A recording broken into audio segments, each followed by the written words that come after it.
Hi, my name is Aisling Dean. I'm a Google certified trainer and coach, and I'm the academic coordinator for primary and secondary at my school, MLS, here in Riyadh in Saudi Arabia. I'm originally from the UK, which you might pick up from the accent, so I'll just disclose that straight away. So I'm going to talk to you today about staying connected in a virtual world and my own kind of personal experiences through COVID and how we've done that. And then also discussing some ideas from other people and how they've done it.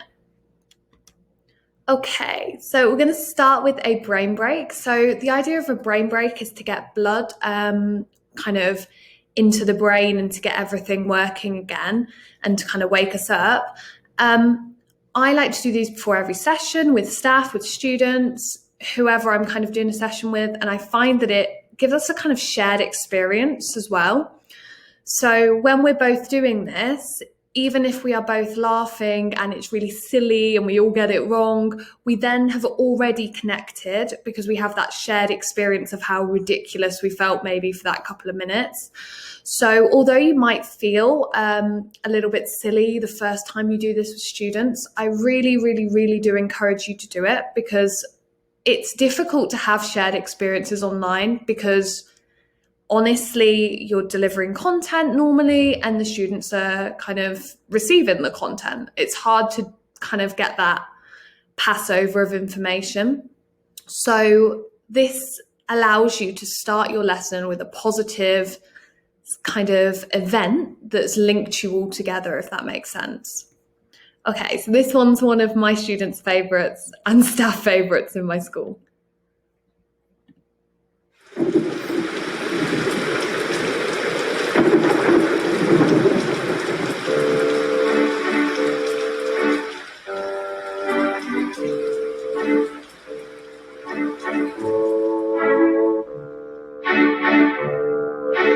Bim bum, bim bum, bidi bum. Bim bum, bim bum, bidi bum. Bidi bum, bidi bum, bim bum. Bidi bum, bidi bum, bim bum.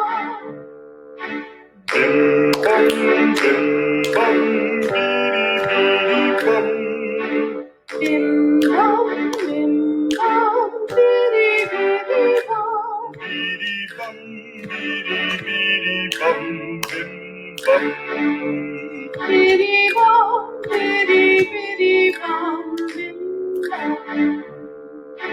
Bim bum, bidi bum. Bim bum, bidi bum.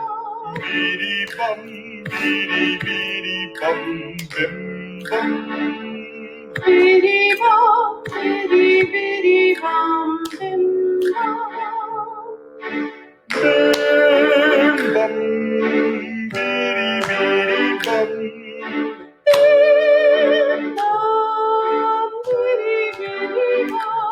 Bim bum, bidi bum. Bidi bum, bidi bum, bim bum. Bidi bum, bidi bum, bim bum.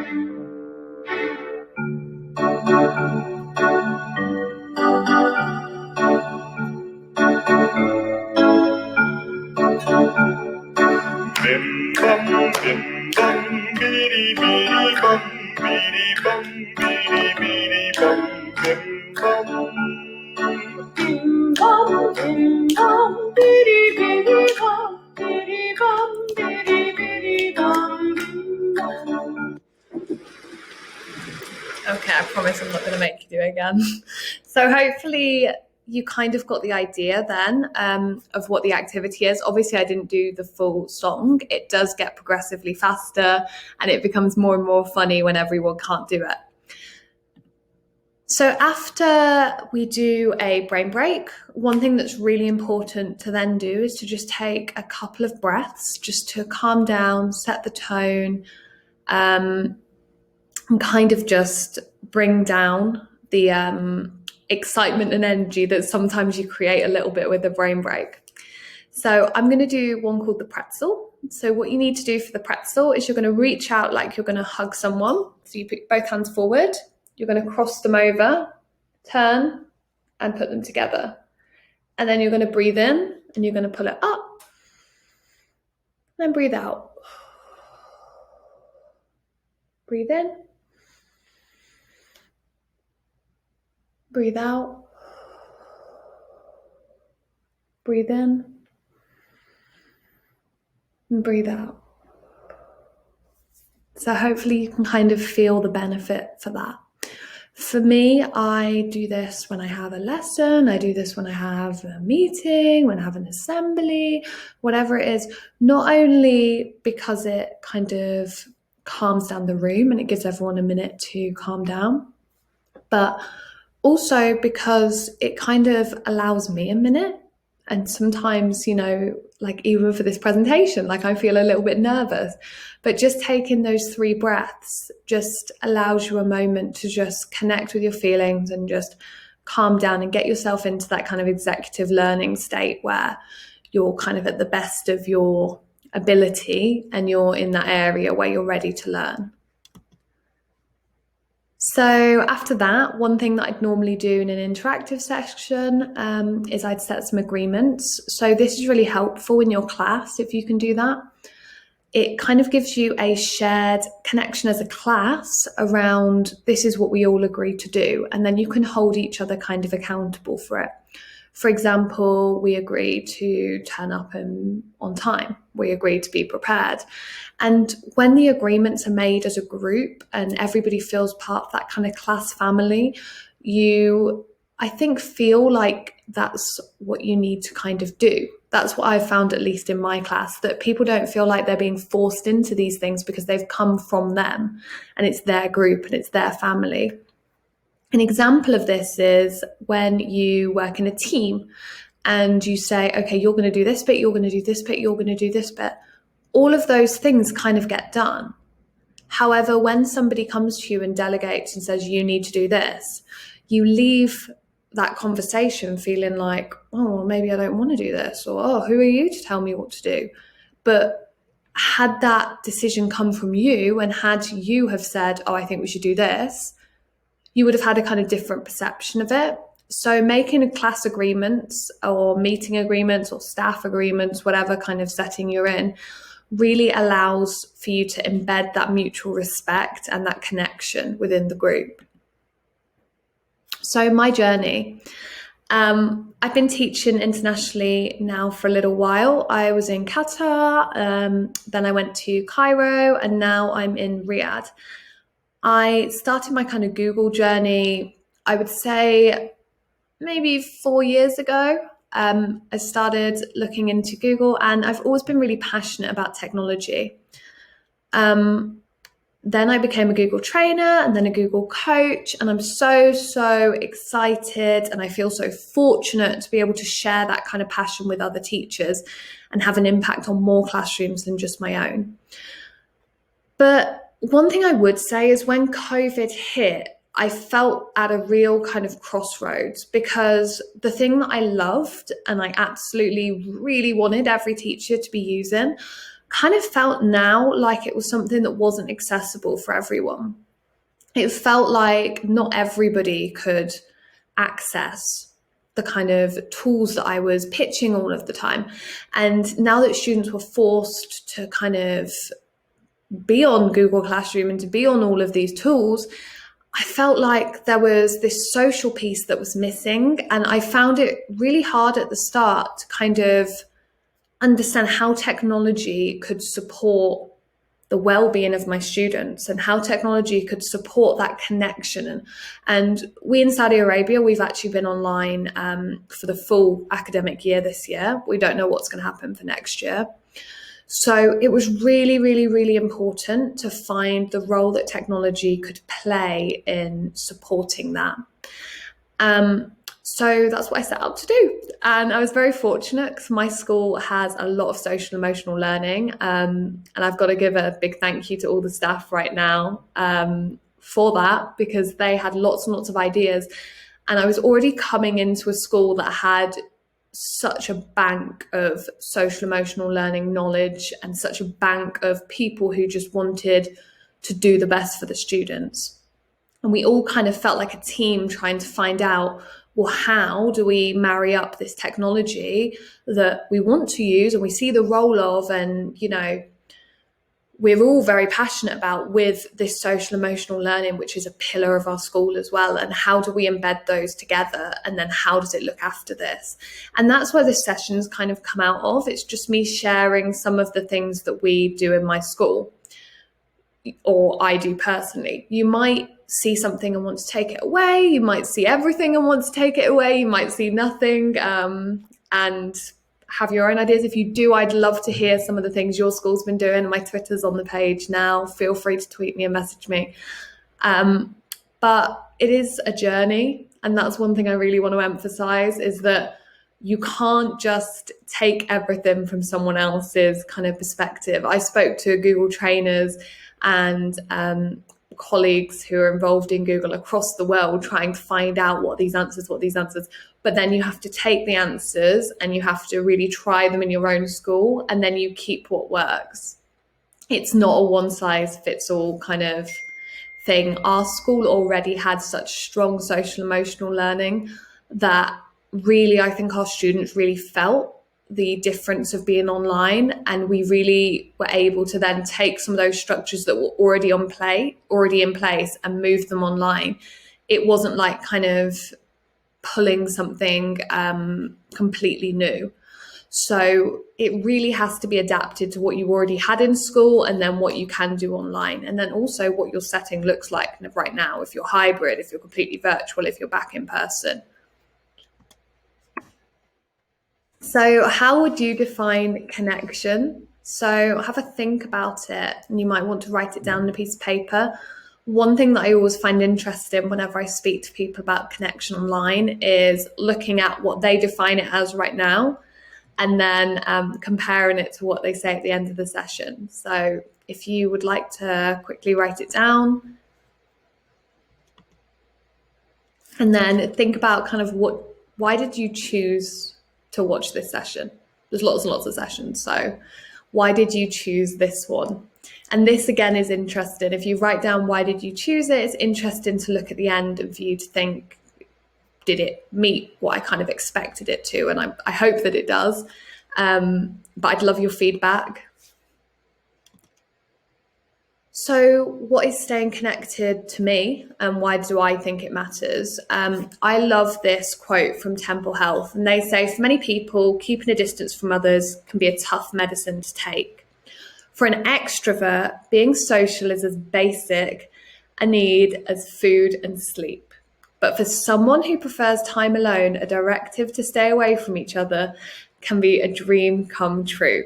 The truth is, we all need contact with other people. Connections promote wellness. Human connection is essential for good health, especially when life presents situations that can cause increased anxiety. And I think we all know about increased anxiety with COVID at the moment. So the good news is that social distancing doesn't mean being alone. What do I mean by that? I mean that the huge benefit of technology is that being at home does not mean you have to be alone. We can easily do Google Meets, do Zoom calls. We can set up different things. We can have collaborative tasks using tools like Google Docs or Jamboard or Google Slides, where multiple students can be working on the same piece of work and chatting as they work. All of these tools enable group work, and group work when we are in school is an important part of our curriculum. We all do it. We don't do individual lessons every single day. We strive to have collaboration. And collaboration and connection between students or staff doesn't have to stop because we've come online. So how did we stay connected in my school? So we had kind of a class family. This is really important. We called it a class family. So our school follows a behaviour management kind of curriculum, I guess, called Conscious Discipline. If you would like to look into that, I really advise it. It's got lots and lots of different ideas. There's lots of training online. but I'm not going to be focusing too much on that in this session. So I do recommend you go and take a look at that if it's something you're interested in. So we had like kind of a class family, and that meant everybody had a role, everybody had a job, everybody had a part to play.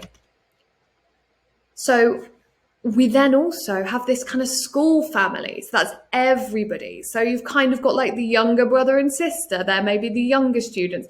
You've got the older brothers and sisters. You've got this kind of mentoring relationship. You're trying to keep it feeling so that everybody is still connected and in this big group. We then tried to connect with the local community and to not drop that because we'd gone virtual. So to try and find links where we could. And then we tried to maintain our links as an international family. So we wanted to make sure that we were still sharing our best practice with other schools and gaining their best practice and working together to learn and develop. We are all on this journey together, so what can we take from each other? So as a class family, we had these morning meetings every day, first 10 minutes. Everybody joins. With the older girls, it would be kind of more casual. They might come, have a cup of tea, and everybody would sit down and have a chat, do the brain break, do a breathing, share what's going on in the day. This is a really important time to just have free chat and to allow students to have that time that they would have had before when you were in school, when they arrive and they go to the playground and they're chatting and speaking to their friends for a little bit. We had class jobs. Everybody had a role. Everybody had something to contribute, be it being the attendance monitor who keeps track of who's there, the resource manager who tells people what they need to bring for the lesson, the timekeeper who tells the teacher when it's nearly break time. You better believe that's the most important job. So everybody has a job and a role and a part to play. And that really helps because then when somebody's not there, it's felt by everybody. Everybody notices that that person is missing and they're missed. And that's really important because when you feel missed, you want to come. And that is really important online. I know when we first had COVID in my previous school, like this was a part that we were working on. And I think every school is continuing to work on, and my school currently is continuing to work on. How do you make sure that learning is still relevant and that students want to attend when it's online? Well, this class jobs and this class family really makes them feel part of this group and they feel like they're missed and they want to be there. We use G Suite tools for collaboration and creativity. So like I've spoken about, any of the G Suite tools allow for collaboration, and that's really, really, really important, especially with online learning where students may be working at home alone with nobody. They might not be speaking to people at home. You don't know what the situation is at home and who's at home with them. So we found it really, really important to make sure that the learning was allowing for collaboration wherever possible. We did check-in times with teachers, so one-to-one, small groups, after school, like drop-ins, if they want to drop in. I think some schools call this office hours. So allowing for time to check in and to kind of have a one-to-one conversation and just see what's going on. And then check-in times for teachers with leadership to then relay any of those issues that are coming up in the check-in times that you might want a little bit of advice with, or you might want some guidance with, having time to go and speak to leadership. So you might be thinking, when do I have time for all of this? Which is a totally fair question. But the truth of the matter is that you have to put Maslow before Bloom. I know everyone's heard this, but it is really, really important. If your students don't feel safe and connected and like they want to be there and ready to learn in that learning state or executive state, it doesn't matter what tasks you are going to do. They are not going to learn in the same way. We're just not able to learn when we don't feel safe. So for teachers, you might say, well, what can you do? What are some tips and tricks? And I really like these leaflets. And kind of the general idea is being aware of your students, speaking to them, making sure that you have had conversation and that you know what's going on with them, I think is really important. If you're remembering, oh, it's their dog's birthday, oh, it's their friend's event, whatever it is. I can't think of one off the top of my head. We just celebrated everything because there was so much negativity with COVID. We just wanted to celebrate absolutely everything. If you got a new pen, we were going to celebrate it in my class. If you got a new mug, cool, we were going to celebrate it. We overdid the positivity so that the negativity felt kind of drowned out. Having empathy, so having really positive intent, just if someone doesn't hand in their homework, making up in your head the most ridiculous story for what could have happened.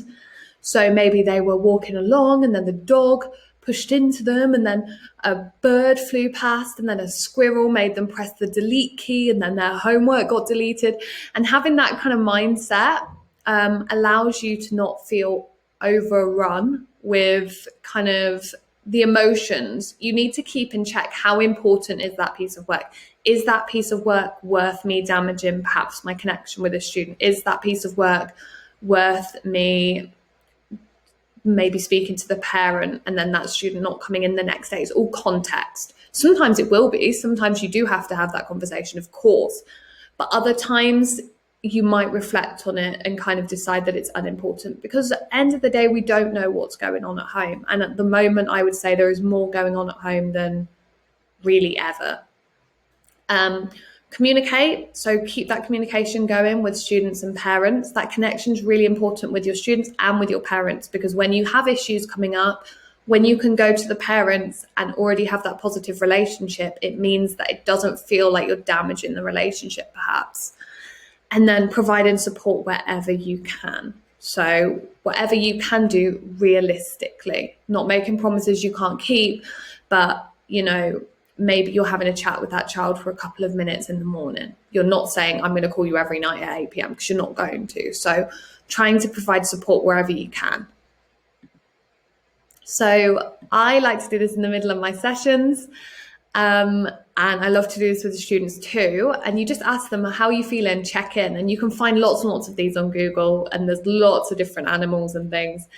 And it's just a fun way for you to get a kind of bit of feedback for how they're feeling. Like if they're saying, oh, I feel like number 4, and you're worried about it, you might say in the private chat, oh, how come you're feeling like number 4 today? Oh, but you were a number 9 yesterday, or whatever else.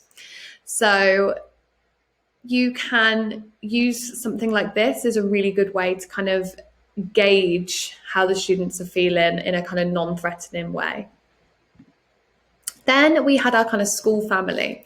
So this falls into 2 different parts. We have students, so we did things like whole school assemblies. We had team games, so we had a Padlet and we used to give out these kind of different challenges. So had like a environmental month, and we had lots of environmental challenges, and they needed to take photos. So take photo of you using a reusable bottle, take a photo of you recycling something. And then you earn points for your team. We did special events, like we did a spirit weeks. We had like crazy hair day, wear your pajamas day. And even though we were online, everybody still did it, and they took photos and they uploaded them onto our special Padlet. We then involved stakeholders too. We had virtual webinars for parents. We made sure we were still maintaining that connection and offering support wherever we could. Our counsellor did lots and lots to support parents and give them tips on different ways to handle COVID at home. We had regular meetings with teachers, both online and in person, depending on how the guidance changed in the year. And we had phone calls with teachers for people who couldn't attend meetings online. And this is something that I would really stress, is make sure that if you're having virtual meetings and you see that parents aren't attending, check that it's because they don't want to attend, or they don't need to attend, or they have work, and that it's not because they can't attend because of technology. And then we had really open lines of communication. So I said there with mutual respect. What I mean from that is we had open lines of communication, but within these time frames. Not you can email me at 3 a.m. and I'm going to reply back. Of course not. And then we had kind of staff also having opportunities for team building in person and virtually, again, depending on how the guidance changed through the year. We tried to do like quiz games, and we tried to do different events in the school. We did a kind of sports event, we did Zumba, we had like yoga, lots of things throughout the year. And then we had committees, teams, professional development. So giving people a kind of task to collaborate on. For example, we had book study groups. So staff were meeting on Zoom, reading a book and then studying it together. And then we had wellbeing days. And one of the really important things that I'm really, really fortunate that my school focused on was managing staff workload. So recognizing that working online is not easier because it's fewer hours, and managing that workload to allow teachers to really do their best. We also worked with our local and international communities. So we connected kind of through some different routes to what we would normally do. So we still created our kind of virtual art exhibitions and makerspace exhibitions. We used social media to share out what we're doing because we couldn't have people coming into the school. We had our Arabic CDAT team, which was a special team of teachers. They dedicated time to offer PD to refugee camps in Lebanon and to support them with supporting refugee children. Our tech team offered technology training and advice to schools across the Middle East and across the world. And we had teachers and staff organise fundraisers for cancer charities. So we still managed to make those links and to connect internationally. It was not as much as we would normally, but we were still able to do it. And it really kind of brought the whole team together, and we all felt connected in this kind of shared mission. So I spoke a little bit about this earlier, and you might be thinking still, well, yeah, but when do you learn? Well, the thing is unless you have that kind of physiological safety, which is kind of hard for us to have impact on, but we can try and support parents to ensure that safety within the class of feeling safe to join every day and feeling like you can join. That might be joining with your camera on or your camera off, muted, unmuted, depending on what the environment is. And then these are the ones you can really make a difference with. That love and belonging, that class and school family really builds that love and that feeling of belonging. Your esteem, your self-esteem can be built through all of these different events, all of these chats, all of this feeling of success, giving students a felt sense of success through tasks they can complete. This might mean that rather than going on to the questions that you've got planned for math, you do something at the year grade level below, and then you let them feel success, then you go on to it. You have to recognize that students are joining at the moment from a kind of place of trauma with COVID. And it's led to lots of students having a lack of confidence and a lack of kind of self-esteem and communication skills and social skills. So it's really important to allow them opportunities to embed those skills. And then once you've got that kind of hierarchy of things built up, that's when you get that executive brain state. That's when you're going to get that best learning. If you do not have those things beneath, you can teach the world's best lesson, but no evidence is going to show you that they're going to learn in the same way. To get the best learning, we have to make sure that students feel connected and they have a felt sense of safety. So one thing that I would really stress is that you have to put the adult first. That's really important. What do I mean by this? I mean that you have to put yourself first, you have to put the staff first, then you have to focus on the students.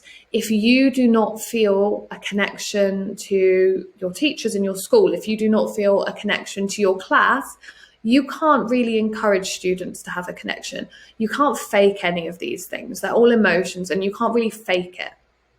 So you have to be calm going into every lesson. You have to have done the brain break if you need to do it. Then you have to do the breathing if you need to calm down. You need to go in wanting to talk to all the students, wanting to build that connection and feel like a class family. And some days you might feel like that isn't for you, and that's okay. You can be honest with students. This is one thing that I'd say I found the hardest, was sometimes you just don't feel 100%. But actually, I found that when I was quite honest with that kind of fact with my students, and I shared, oh, today I'm feeling really anxious. Today I'm feeling really, you don't have to go into specifics. The students, they really see that you're human and they understand. And that's really important. You need to model what you want the students to be doing. And part of that is being a little bit vulnerable and being a bit honest and sharing a little bit about yourself.